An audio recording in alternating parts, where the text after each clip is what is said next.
Hey Space Time Travelers, how are you? I'm here on another cold summer day in Melbourne. It's a bit crazy. I've got my blanket that was knitted by my nana. It's in the family tartan. And I've got my cup of tea. And I'm ready to answer your questions. So we may as well just dive straight into it. I like doing these Q&A posts because it gives me an idea of what you guys are thinking and gives me uh, ideas for future articles as well. So thanks a lot to everyone who sent in questions. I may not be able to answer them all, but I will get around to it eventually.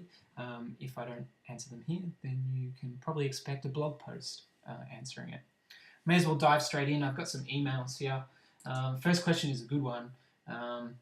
This is from Mark. He wants to know if I think Australia will ever get gay marriage, and am I annoyed that the New Zealanders beat us to it?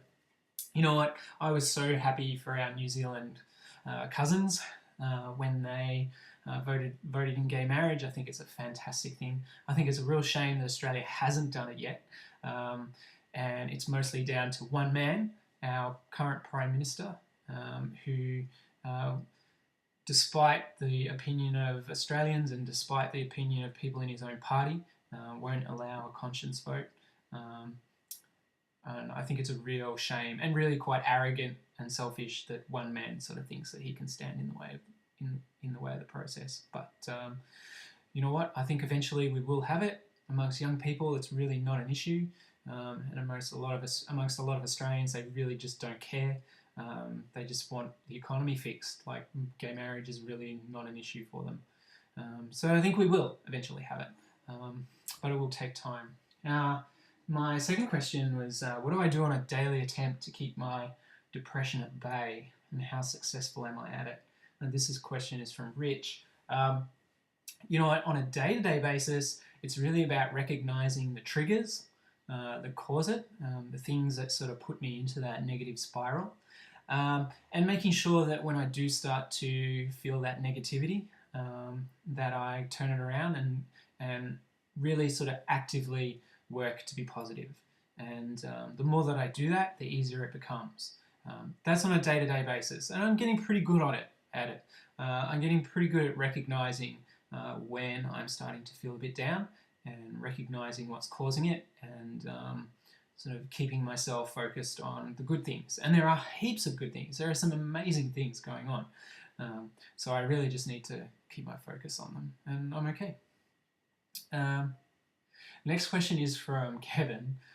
This is a bit of a whopper. If a guy doesn't stay hard while he's bottoming, does it mean he's not having a good time? You know what? I don't think so. I think if a guy's not having a good time while you're fucking him, then he's going to find ways to let you know about it. Don't think that if he's soft, it means that he's not enjoying it. I know plenty of guys who... that sounds really bad, but I know guys who have a great time, and they're not necessarily hard when they're doing it. So a lot of the time, pleasure can be as much from giving pleasure as it can be from receiving it. And some guys really get off on that too. But always pay attention to what you're doing, because body language will let you know if they're enjoying it or not, I think. Fan of Shannon wanted to know what are my biggest accomplishments in the past year and what are my goals for the year ahead.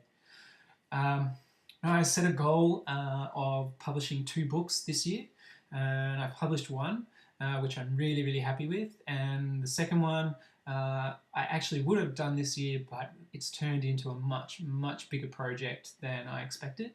And so I'll be working on that and hopefully publishing it next year.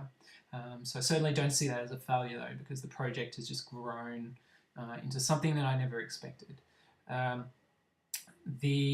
Probably the sailing trip as well was a great achievement for me, because it took me so far out of my comfort zone and put me in a place that really helped me to grow and learn and really examine myself.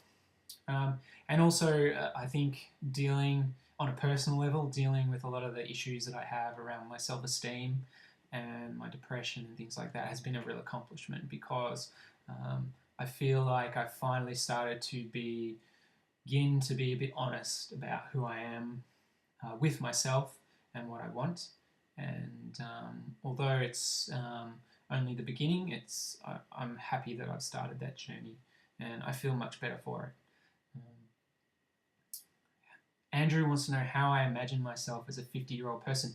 You know what? To be honest, I don't know. A year ago, my life was very different to what it is now. 3 years ago, it was different. 5 years ago, it was different. 10 years ago, it was completely different.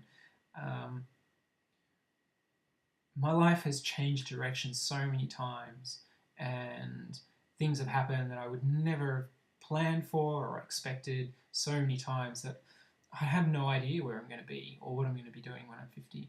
I have hopes. I hope that my career will be established. I hope that I'll be able to settle down. I hope that I'll have a partner. But more than that, no idea. Totally clueless. And I'm looking forward to the adventure, actually. Some people would find it scary. I actually find it really exciting. I find the fact that my life is constantly changing exciting. It can be scary, but exciting. Athen wanted to know, top or bottom, does it matter to have a successful relationship? You know what? I don't think it does. I know plenty of relationships that are 2 tops or 2 bottoms, and they have fantastic relationships as long as there's, I think, communication and you're willing to accommodate your other partner and do things for them and work towards making them happy. I don't think that it's important. Sexual compatibility is important, but you don't have to have a top and a bottom to have a successful relationship. I don't believe it, and from what I've seen, it's not necessary, just from the people and the friends that I know who are in relationships as well. And finally, what do I think is the worst advice to take while being in a relationship?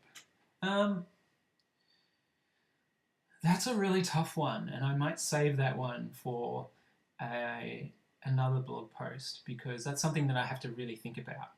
The worst advice to take while being in a relationship. Off the top of my head, the worst advice would be that you should